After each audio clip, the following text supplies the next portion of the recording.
sworn-in President of the Atlanta City Council, Ceasar Mitchell.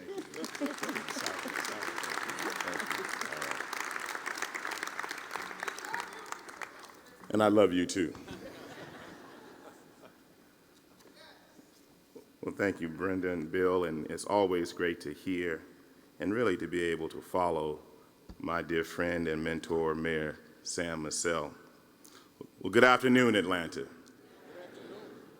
As your Atlanta City Council, I certainly want to welcome you to this place and certainly welcome you to a new year. First and foremost, I certainly would like to give an honor to God, who has been certainly a blessing for me and my family and certainly this great city.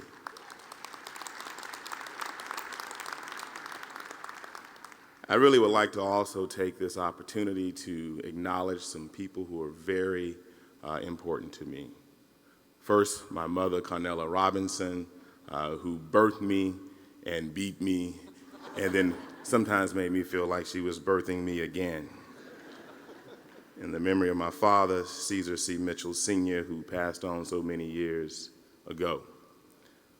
My other mother, Dr. Barbara Yarn, and father-in-law Tyrone Yarn are here today as well, and I want to thank them for their love and their genuine care and concern for me and my wife. I'd like to thank my brothers, David and Roan, for being here, and my sisters, Suzanne and Sandy, and their flock of sheep, my nieces and nephews. I'd like to thank my other family members who are also here, my friends and colleagues who've stood with me over the years and been trusted confidants through the time that I've been in public office. I'd like to also take this moment to thank my team at City Hall, led by Stephanie Johnson-Hardy. They really helped me keep my head on a swivel. For if any of you all have been down at City Hall, you know it can get a little tricky and come at you fast. So I want to be very, very keen to note how appreciative I am of my team. I'd like to also take this opportunity to thank my wife and express my love and gratitude for all that she has done for me, and my daughters, Cannon and Zari. And I'm sure Cannon is somewhere in the balcony running with my little one, Zaria, following right behind her. But even as today, when I'm on the way here from home and I forgot my wedding band, on all days, Mr. Mayor, my wife really showed me that she is the wife that she has always been, in the spirit of Psalm 133. And she certainly is a woman of virtue. And so I really appreciate her, and I love her for all that she has done for me. Even on days like today when I am without my wedding band, I'm sure I will hear from her. But I did admit it on the way to this center. To Mayor Reed, I want to thank you for your commitment and leadership to making Atlanta a world-class city at the forefront of new ideas and innovation. And that does deserve a round of applause.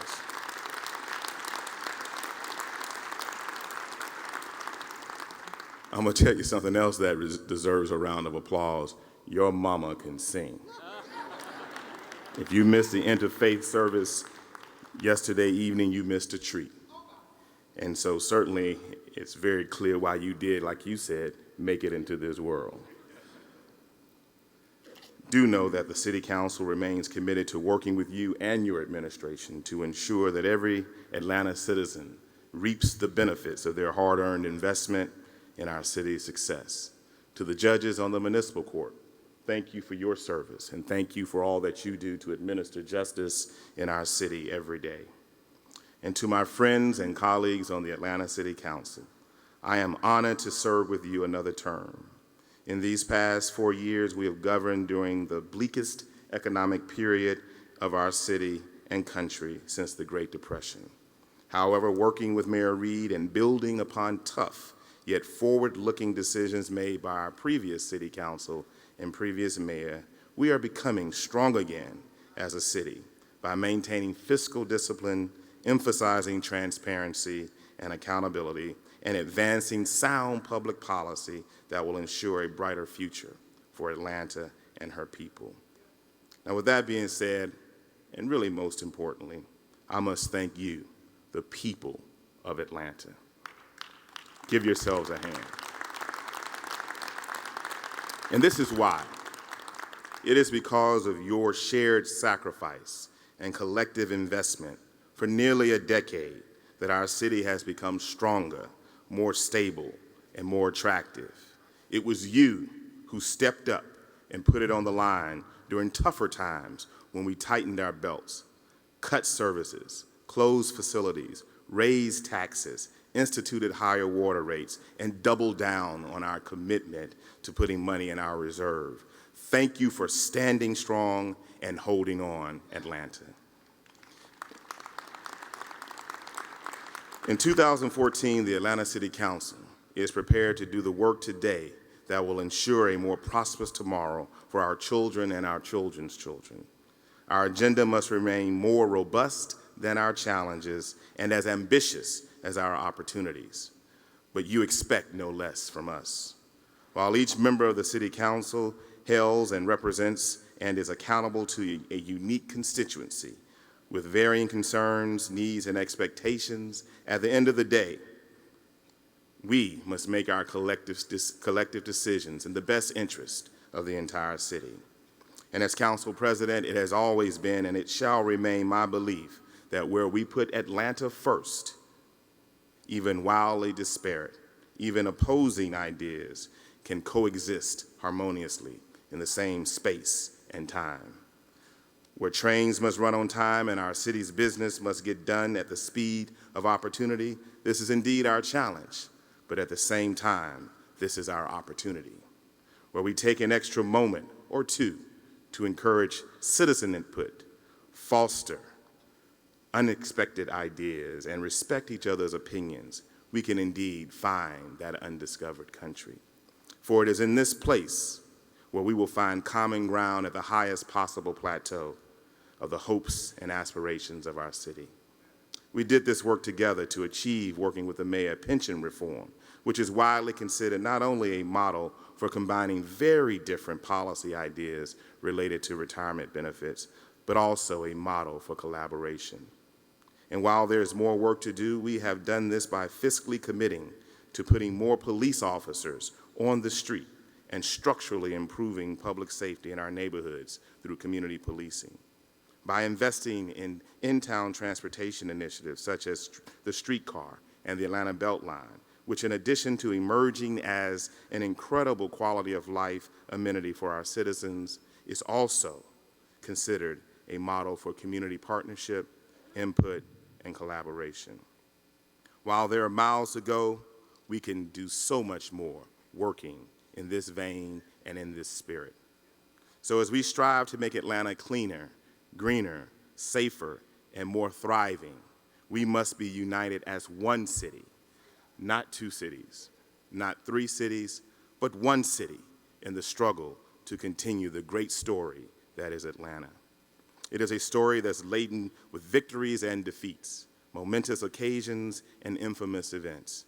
Yet, like the phoenix that symbolizes our city and rose from the ashes of the Civil War to become the exemplar of Southern progress, tolerance, and innovation, there's yet more to come as we rise as a city. It is a story that honors our past, historic heroes, everyday people who contributed to Atlanta's progress. This story highlights dream makers and dream builders, people who realized our city could do better, be better, and achieve the impossible. Mayor Hartsfield saw an international gateway where others saw a patch of land. Mayor Marcel courageously believed that Atlanta's growth depended upon regional mobility and access when many others were xenophobically introspective. Mayor Jackson envisioned that when more Atlantans had access to the American dream, the dream actually got bigger, not smaller. When Ambassador Young traveled the span of Peachtree Street from downtown to Buckhead, he saw an avenue to global commerce. But these are but a few of Atlanta's heroes. Every day in our city, good people who will never seek elected office or get a soundbite on TV or even a shout out on the radio, put themselves up for public service selflessly in every way and every day. Many of you are here today.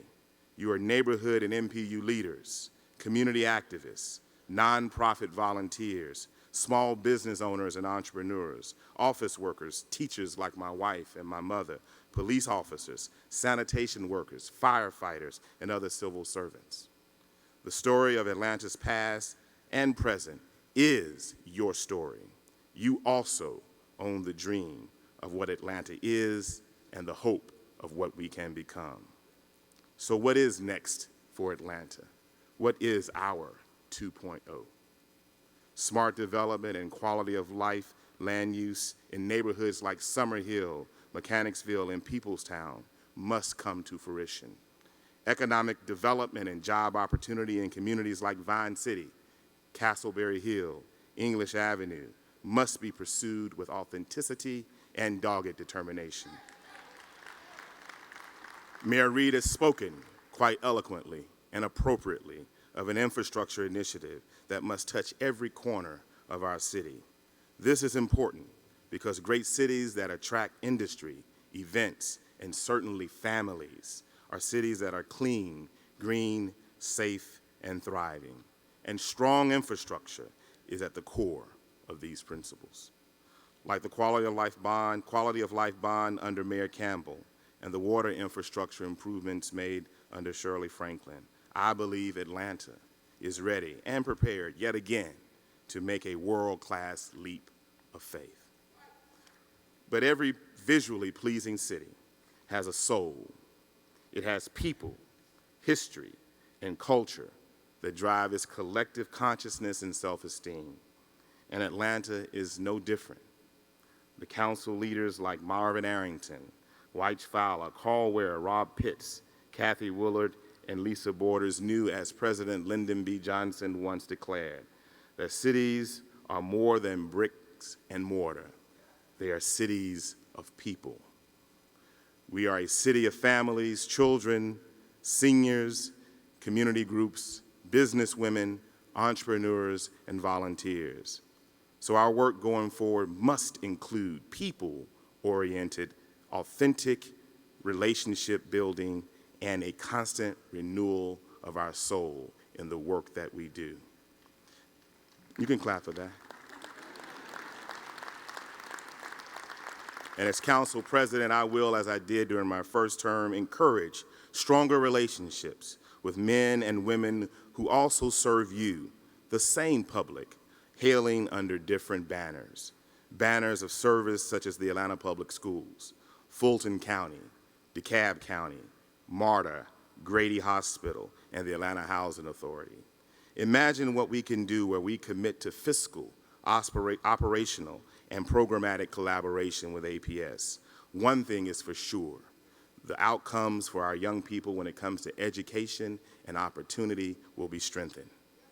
Imagine how much we could bolster the cause of public safety if we advance functional partnerships with Fulton County and DeKalb County with respect to our judicial systems. The opportunity is there, and the opportunity is now. Imagine the positive impact we can have on housing, jobs, healthcare, and mobility if we plant each of these individual banners in the same turf and spend time working together in search of the undiscovered country.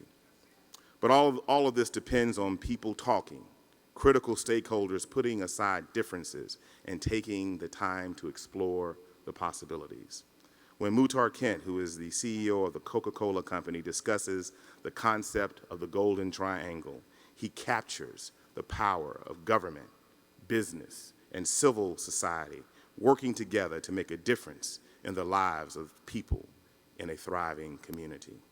This is the collaborative approach that is our opportunity as a city going forward. So as we begin a new year and begin a new term, let us keep Atlanta first. First in our hearts, and first in our minds, and first in our souls.